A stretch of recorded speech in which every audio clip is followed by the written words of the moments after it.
COVID-19 ini akan dicatat sejarah bahwa kita adalah bangsa yang lalai dan menyesal berkali-kali. Tapi tak jelas juga apakah penyesalan itu ada, sebab kita telah meremehkan virus ini berkali-kali juga.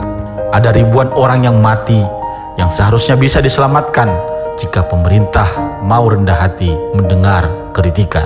Ini adalah suara kader Partai Demokrat. Tugas kemanusiaan kita adalah berani menyuarakan bahwa pemerintah telah gagal menangani pandemi.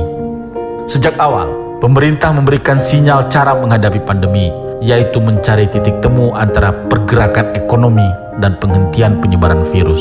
Dari sinilah malapetaka itu bermula.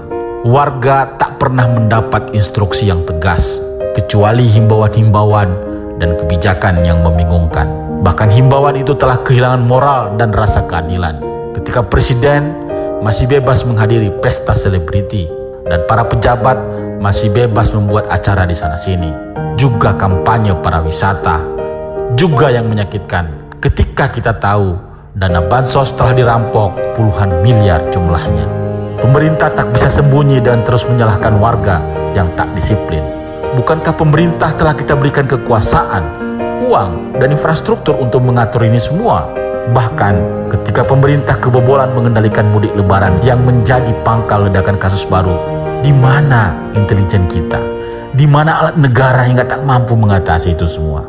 Juga dengan masuknya berbagai varian baru COVID-19 dari luar negeri, bagaimana ini bisa terjadi? Sebegitu mudahkah menerobos pengamanan di negeri ini? Kita rakyat tak pernah tahu ucapan siapa yang harus kita ikuti dan hormati. Bahkan siapa yang menjadi panglima dari peperangan ini pun kita tak tahu.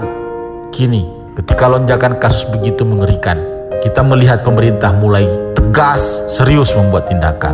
Seakan ribuan nyawa yang telah gugur menjadi umpan atas kepongahan ini. Begitu gawat, begitu terlambat. Salam kesetia kawanan dari kami, kader Partai Demokrat.